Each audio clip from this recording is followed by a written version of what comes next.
It's the Brad and John Show. Sort of hard to believe, John, but this is the last segment, the last block we're going to do of 2024. Today's December 31st, 2024. This is C block. So this is it. This is it for us for 2024. Can you imagine that? I can't imagine that. But you know what? You and I are both the kind of guys that we love Mondays. We love a fresh start. We love Brad Hildebrand doesn't wait till New Year's to exercise. We just had a fantastic year, Brad. And you and I are the type that are going to look at January 2nd and say, let's go. Well, I've got all sorts of projects I'm working on to improve the station, and John's going to probably roll his eyes and go, well, I'm not rolling my eyes, at least not that you can hear. You still can't hear the station unless you're 2 feet away from the transmitter. I didn't say that. You're strong enough to take a punchline. You're not Tracy Ellis, Brad. Okay, one comment that I won't say. I won't attribute this comment, but it says, Brad hurting my libertarian heart here. I too believe in murdering and not murdering people, in parentheses, babies. See, this is the thing where, boy, this is like the slippery slope because of the fact Hold on one second, Brad. And let me interrupt, because if you were going to – the sentence that you just said in B block, and for folks who are listening, this is December 31st. In B block, you just said you don't care one way or another about abortion. If you were writing that down, you wouldn't have said that phrase, because you're not saying you don't care one way or another whether unborn children die. You're talking about the policy, right? Like you're talking – or I don't mean to speak for you. And I don't know if we need to spend our entire C block belaboring this, but go ahead. I have 4 kids. I'm very happy that I have 4 kids. But once again, I will say that this is like the situation where if, and this is going to get me in trouble with women. You know what causes those pregnancies? It's called sex. And if you do something A, use this thing called birth control, or B, you abstain from sex, you won't have to worry about C, abortion. And see, once again, it's one of these crazy things. It's to the point where it's like, and you could say reproductive freedom. Okay, reproductive freedom is, hey, don't have sex. Or only have sex with guys that have vasectomies. I know. And you know what? And Jim White just texted, and he said, Brad never listened to my warning. And I should apologize too, Brad, because in B block, you had a bunch of stuff to talk about. I got us off track. And I know in front of you, you have a C block. And I think I got us off track here in C block, and I know you had a list of stuff that you wanted to talk about. No, but see, the problem with that is it's the slippery slope of the abortion thing. If my daughter, and I have one daughter, I have 3 sons. If my daughter came to me and she said, Dad, I'm pregnant, and I don't want to be, what do you think about me having an abortion? I would look at her and say, you know what? I have to tell you that I think that, you should carry the baby full term, but you know what? It's your body. You do with it what you want. Papa, don't preach. I'm in trouble deep. Papa, don't preach. See, I live this tremendously imperfect life. I sometimes talk to people, and this is my motto, and I say, I will give you my advice. You want to be successful? Here's my advice. My advice is to do whatever it is, X, Y, Z. Now, if you really want to be successful, do the exact opposite of what I just said, because I am the poster child for making bad decisions, okay? But the interesting part of that is when I put on my entrepreneurial hat, the entrepreneurial hat says you learn much more quickly and much more deeply by making mistakes than you do by not making the mistakes. Get what I'm saying?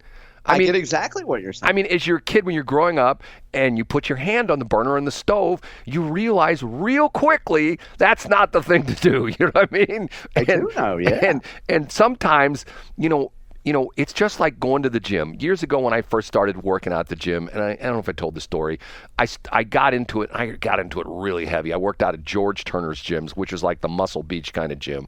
And it's to the point where the motto, no pain, no gain.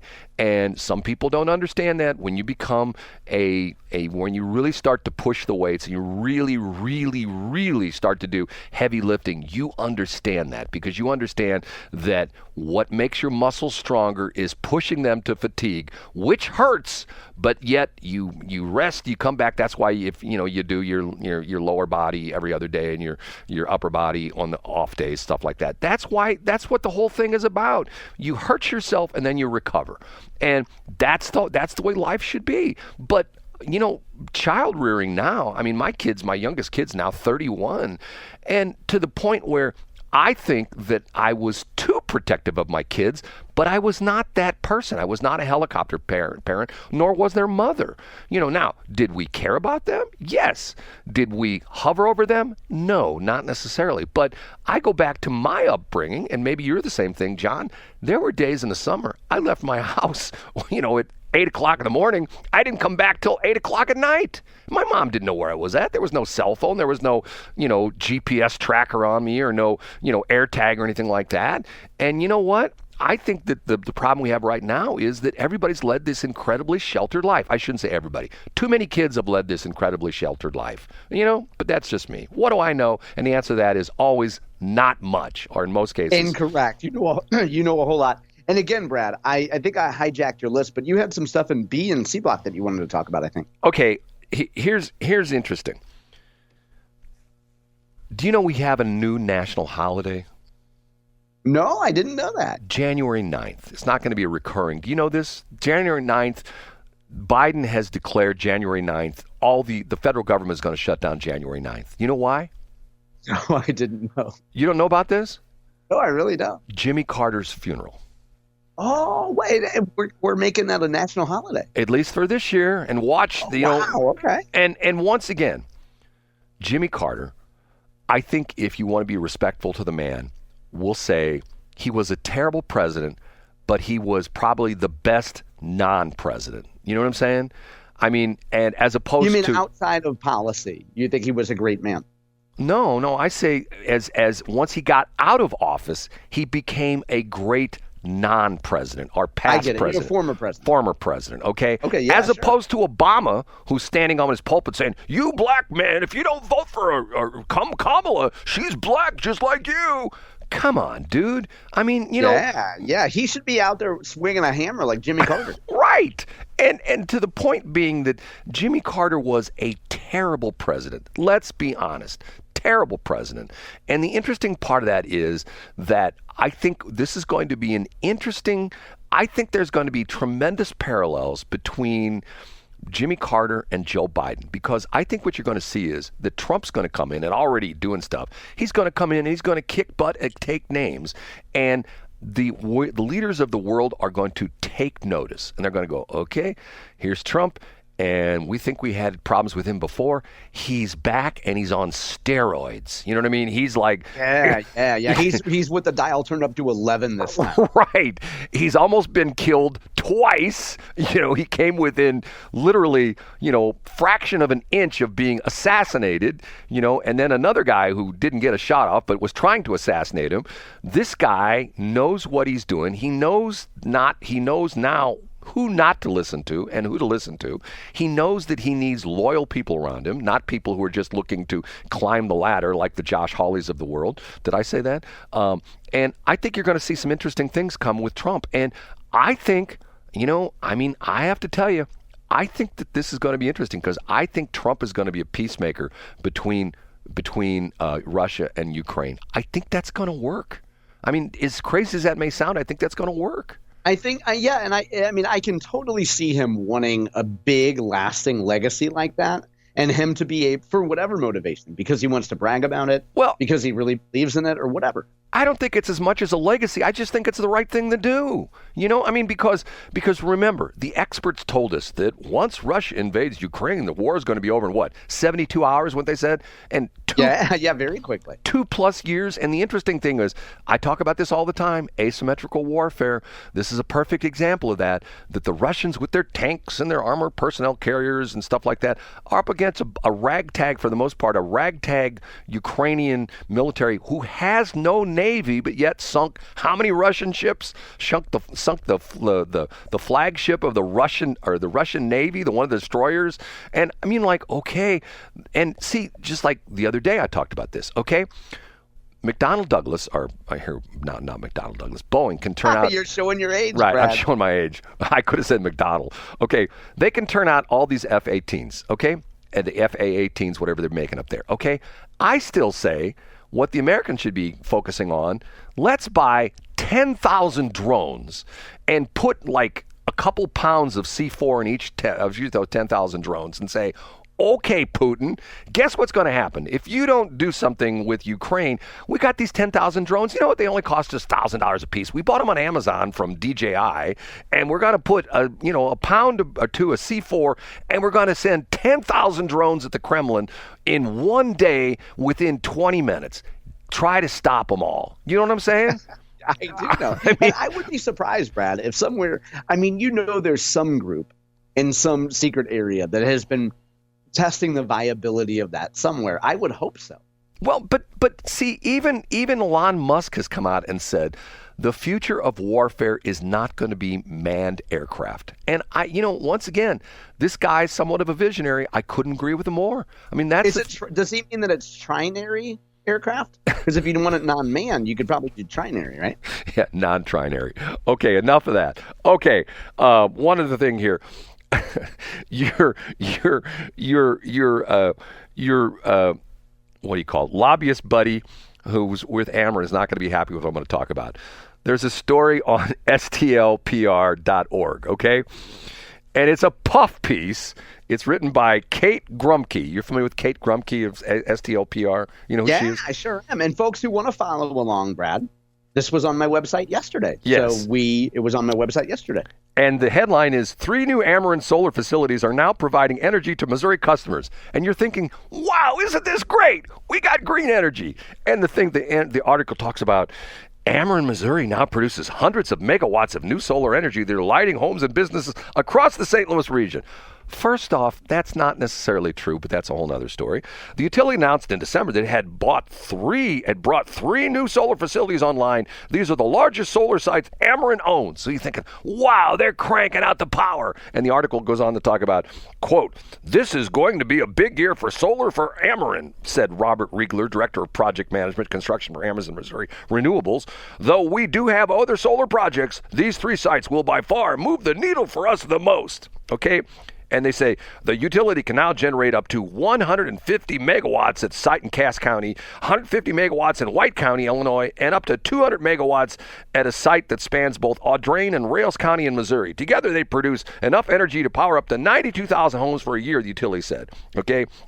And another quote, we are transforming the energy grid to enhance reliability and resiliency for customers as well as provide cleaner energy to our communities. Ameren, Missouri Chairman and President Mark Burke said in a statement. You happy with what I said so far? Is your lobbyist friend, is he happy? I've read all the... I'm just looking it up right now, Brad. I don't think I can name a single lobbyist for Ameren. Okay. Here's the interesting part of this story. While these new facilities represent a large leap forward for Ameren solar generation, they are still a relatively small portion of its overall portfolio. The potential 500 megawatt capacity of the 3 sites is about a fifth of the maximum generation of the Labadie coal plant in Franklin County. Okay, all of these solar plants together are 1/5 of the Labadie plant. Now, and get this is interesting. It goes on to talk about the 2 new solar sites in Illinois provide blah, blah, blah, blah, blah. And then the interesting thing was it says that 2/3 of the power generated by Ameren today is by what, John? What do you think 2/3 of the power generated by? What do you think the fuel is? I bet it's coal. It's coal. So these lunkheads who are driving around in St. Louis going, oh, I'm green. I've got a Tesla. I'm not polluting the environment. Dude, you're running your Tesla on coal. Let that sink in. Unless you got a solar farm in your backyard of your house or on your roof and you're taking that power and charging your Tesla with it. And I think let's say there's 10,000 Tesla owners in the St. Louis area. I think there's maybe 1, maybe 2 that are charging their car with solar. Get what I'm saying, John? I get exactly what you're saying. I mean, this is corporate BS. That's all it is. Now, hold on, Brad. Hold on. Now, first of all, I did look it up, and I do know a number of lobbyists for Ameren. We've never talked about you, and you're still on the hunt for who comments about you. But anyway, here's the thing, Brad. If you're Ameren, you got to start somewhere. And there's been a document, I'm sure, for a decade that says, here's how we're going to roll out solar. And the media team says, okay, when we reach this milestone, we're going to be able to go to friendly media, and we're going to be able to tell them the story, and we'll have them come out and we'll look at stuff. And here's where we'll be. I mean, Brad, they got to start somewhere, right? But that would be like me saying, John, you know what? I'm going to have 400 radio stations by the year 2025. And you would say, Yeah. well, John, isn't tomorrow the year 2025? Well, yeah, John, but you know what? 2025's got 365 days in it. And you know what? Even though I own 3 radio stations right now, there's no reason I can't get another 397 in 365 days. And you go, well, Brad, that's pretty much of a stretch. Well, John, it's a stretch. John, I can do it. Because you know what? I sent out a press release that say I'm going to have 400 radio stations by the end of the year. and by God, I'm going to have it, right? Oh, God. Okay. You know what? I can't wait till the next time. Because I go every 15 years, I make 3 trips to Jeff City. In 15 years, I'll drive by that Ameren solar farm that's north on 170, and I'll take a selfie, and it can be part of our official station. After we're purchased by Tracy Ellis, it could be part of our official bio, Brad. It could be part of our profile. Yeah, John. Okay, last thing. You know who the Time icon of the year, Time magazine icon of the year is? Is it Donald Trump? Elton John. He's the icon of the year, 2024 okay. icon of the year. And what qualifies Elton John to be icon? What did he do new this year that he hasn't done in the past? I don't know. He's the Time magazine icon of the year. The interview, you know what he said? And I find this fascinating, okay? What'd he say? He's a rock and roller. So you can imagine through his career, he's gotten high quite a few times. He's probably done a few drugs. Indulged in quite a few different off-label non-prescription drug products, if you know what we're talking about. Yeah. You know what he said?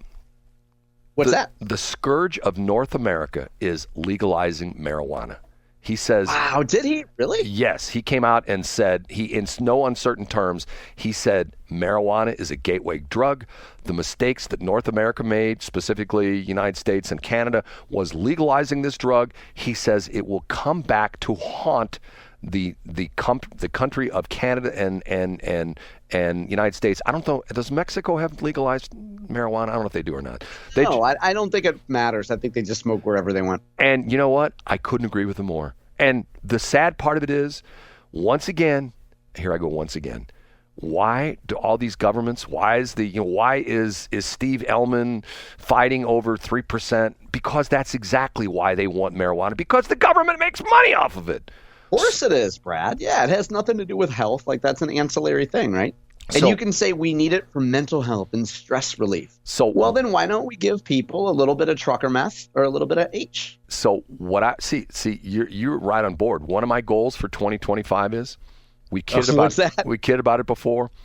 I am going to, in earnest, start the legalized prostitution movement, and I'm going to. John coined it, because you can get anything passed in Missouri if the money goes to the school teachers and goes to schools. Escorts for education. That's one of my goals for 2025. Escorts for education. And I love the fact that, Brad, you're not only planning to be the first customer, but you'll be the first profile on the website, and people can hire you, and it's all in the name of education. And you're just going to escort them to a recycling center so they get the best amount for their aluminum cans. You're going to escort them to get the best. You had a delivery of rock delivered the other day? Yeah. 20, with all their stuff. 20 tons of 1 inch minus. Yeah. Matter of fact, I need another 20 tons of 1 inch minus. And 1 inch minus is what your high school girlfriend first called you your first time, right? And she was being... You gave her a quote, and she said, actually, Brad, I think it's that and then 1 inch minus. And she was being generous at that, right? Okay. Brad, I'd love to stay in chat, but I've had enough of you this year. John? I don't think I could deal with you until next year. Are we good to go for Thursday? We are. I'll see you at 7 a.m. Now, you know what that means, don't you? You're going to call me an hour early. No. So when we do our first show on Thursday, which would mean this show has now been, and we can say right now, the show has been on during 2 years. As of Thursday, we can say this show has been on for 3 years because we started in 2023. Oh, you're doing some Ameren math over there. I love it, Brad. Do you know why I'm doing that Ameren math? Why is that? Because of the fact that I have solar panels on my glasses now, and they charge my phone, and I don't have to plug it in anymore. As I'm walking around outside, my phone automatically charges with the solar panels on my glasses. And if it fries your eyeball, it doesn't matter because it's not real anyway. Right, and I only have to have one solar panel because I'm blind in one eye, so I only have to do that. Okay, John, say goodbye. See you next year. Thanks for checking out the Brad and John Show podcast. This segment of the show is brought to you by John Combest's book, Stalking, Harassment, Internet Trolling, A Guide to Recovering and Rebuilding After Online Attacks. It's a great reference if you've ever been the unfortunate target of a social media attack. It's available on Amazon. Just search John Combest. That's Combest, John Combest, and the book will show up in your search results. Now it's time for another segment of the Brad and John Show. Can you handle it?